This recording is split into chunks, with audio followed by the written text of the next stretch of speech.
Ladies and gentlemen, would you please welcome Kerry Cohen.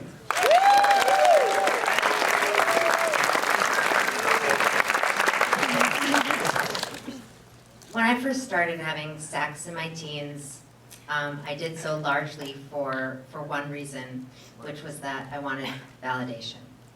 I wanted validation, and I wanted to feel worthwhile, and I wanted to feel desired. And more than that, I wanted to stop feeling like garbage, like I wasn't worth anything, like I was just nothing. When I got into my 20s, I started having my first real relationships, and what I found was that I couldn't stick with them. I was just so needy. Guys love needy.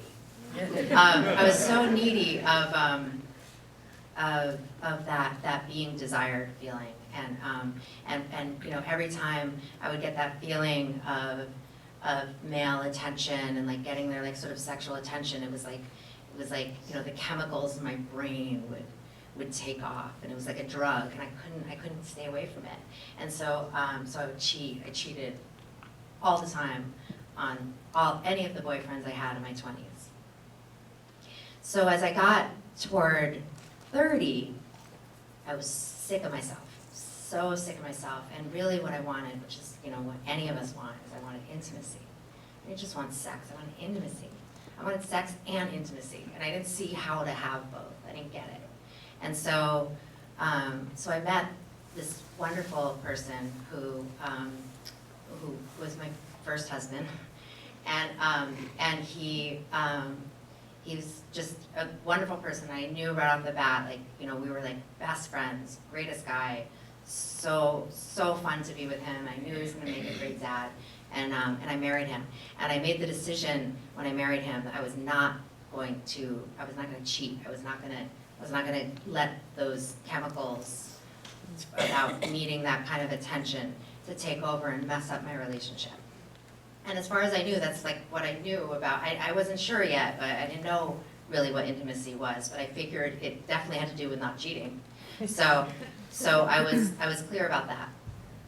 So we were okay. We didn't have a lot of sexual chemistry, but we were like best friends, and we had a couple kids. And after our second kid, I was in my mom's group, which is like all people with new babies have a mom's group. And I remember everyone was talking about, well, it was like 8 months after the last baby was born, and they were like, so when did you, finally start having sex again after having the baby? And everyone was going around the room and telling their stories, and I realized we haven't had sex. And then 9 months passed, and then 10 months, and a year, and 2 years, 3, 4, and 5. Jesus. 5 years, right? Jesus. Exactly. But we loved each other a lot, and I really cared for him, and I still care for him a lot. And he's the father of my children. He's my best friend. But we knew this wasn't viable, and so we decided mutually that this wasn't going to work out, and so we separated. And like the next day, I was like, gotta get myself laid. And I had a whole different approach this time in terms of being with men, where I wasn't as I still sort of, there was some, stuff around sexual attention, but it was more like I was interested in exploring the idea of how to have intimacy and sex and what was out there. And so during this time, I was exploring, I was experimenting. I slept with 17 men during this time. There was like a guy who like peed on me. There's the first guy I had anal with. There was a guy who was like 20 years younger than me. There was a bunch of exploration, and it was fun. And at the end of this line of men was Jim. And Jim, from the moment I met him, I just felt connected to him, and both sexually and sort of emotionally. We were connected from head to toe. There was just so much connection. Just and those chemicals were definitely like pinging in my head, and he was so open sexually, as was I at the time, and so we were really excited to explore other ways of being together sexually, and so we did. We went to a sex shop and, you know, filled up our bag of all kinds of stuff to do all kinds of things. So we would do things like, you know, we got a sex swing. Y'all should try. We got, you know, all kinds of toys, and, you know, there was spanking and spitting and all kinds of fun stuff. And the best part about it is that it felt really good because it wasn't just that the sex was amazing, it was that we were like laughing and having fun, and really like I felt like the sexual chemistry was more than just performance, which is what it had been really for during the time before I met Jim. And for the first time, it was like really like authentic and feeling really good. So I thought everything was great. And then one night, we were having sex, and again, we were open to, you know, doing anything, and we both knew we were open to anything. And we were having sex, and he spit on my face. And what happened is this, is first I started crying.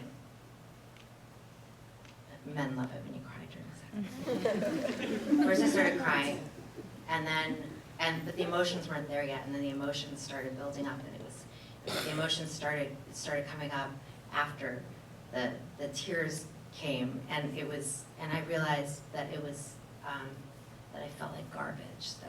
I felt like shit. You know, when someone spits on your face, there's like nothing more degrading and like, you are garbage than that. And so I was crying, and Jim, who loves me, was immediately like, oh no, I'm so sorry, and stopped everything, was, oh no, honey, I'm so sorry. And I said, no, don't stop. This is good, I like this. And he took care of me. And Jim has become he's my second husband, the last. And you know, what I learned from that experience when he spit on me is that this is what, I finally got to intimacy.